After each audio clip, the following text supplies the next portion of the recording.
नमस्कार दोस्तों, अल्फाजा diary bye DS में आपका स्वागत है। आज की ज्ञानवर्धक कहानी का नाम है पछतावा। एक गांव में दो बहनें रहती थीं। एक 16 साल की तो दूसरी 10 साल की। बड़ी का नाम राखी और छोटी का नाम रेखा था। दोनों बहुत दुखी थीं क्योंकि उन पर माँ का साया नहीं था। सौतेली माँ सुखमती उनसे खूब काम लेती, लेकिन खाने के लिए भरपेट नहीं देती थी। सुखमती की भी एक बेटी थी, उसका नाम नीतू था। उसे बहुत अहंकार था। वह भी दोनों बहनों को डांटती थी। वे बेचारी क्या करती, वे लाचार थी। एक दिन उसने बिना किसी वजह के रेखा को खूब पीटा। रेखा बेहोश हो गई। सुखमती ने कोई ध्यान नहीं दिया।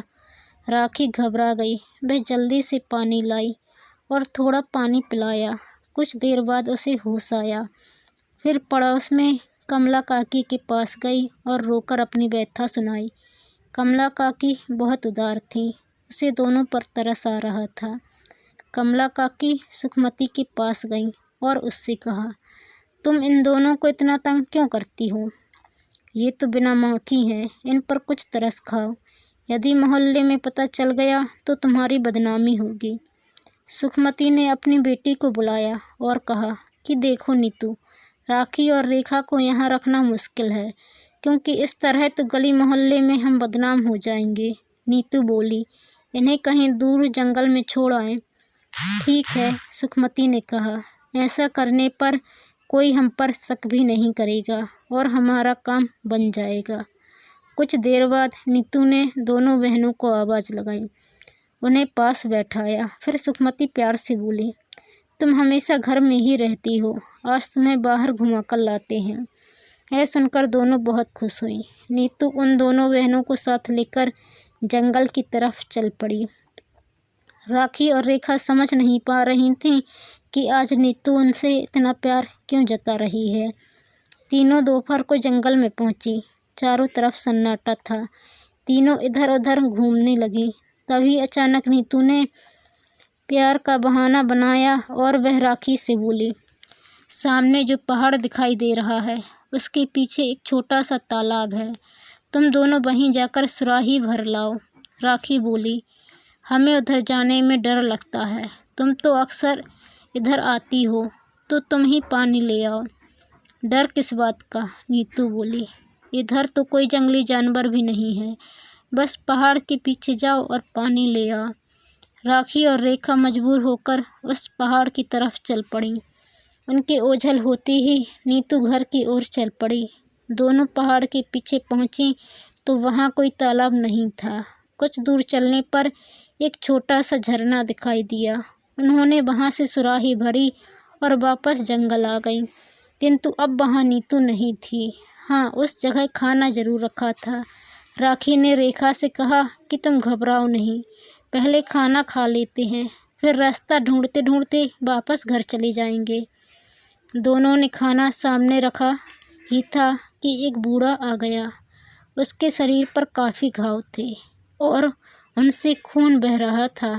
राखी ने उसकी तरफ खाना बढ़ाते हुए कहा, लो बाबा, पहले आप भोजन कर लो, वैसे भी हमें तो भूखे रहने की आदत हो गई है। देखते ही देखते वह बूढ़ा व्यक्ति सारा खाना चट कर गया। रेखा ने कहा, अब पानी पी लो। उसने उसे सुराही दे दी। राखी बोली, बाबा, आप तो इस जंगल में ही रहते हो, आपको तो रास्ता मालूम ही होंगे, आप हमें रास्ता बता दीजिए। बूढ़ा व्यक्ति पानी पी रहा था। तभी एक चमत्कार हुआ।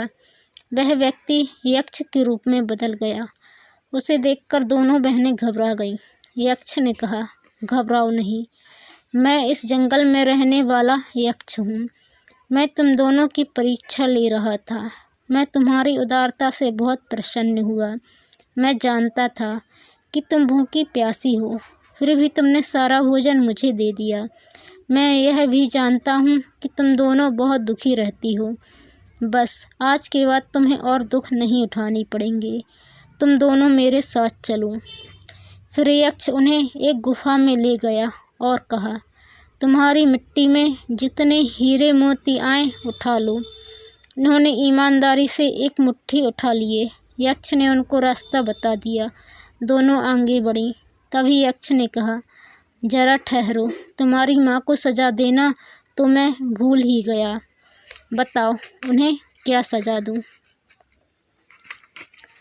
राखी ने कहा कि आप उन्हें क्षमा कर दें, आखिर वह हमारी माँ के समान है, फिर हमें रहना भी तो उन्हीं के पास है। यक्ष राखी का उत्तर सुनकर प्रसन्न हुआ और बोला, अब तुम घर जाओ, तुम्हारी सौतेली माँ तुम्हें तंग नहीं करेगी। दोनों बहनें घर पहुंची तो माँ बेटी हैरान रह गईं। फिर दोनों ने अपने साथ हुई घटना उन दोनों को सुनाई। उनकी बात सुनकर सुखमती सोचने लगी, मुझे ऐसा नहीं करना चाहिए था, क्योंकि ये भी तो मेरी बेटी नीतू की तरह ही है। सुखमती की आंखों से पश्चाताप के आंसू बहने लगे और सुखमती ने राखी और रेखा को गले से लगा लिया।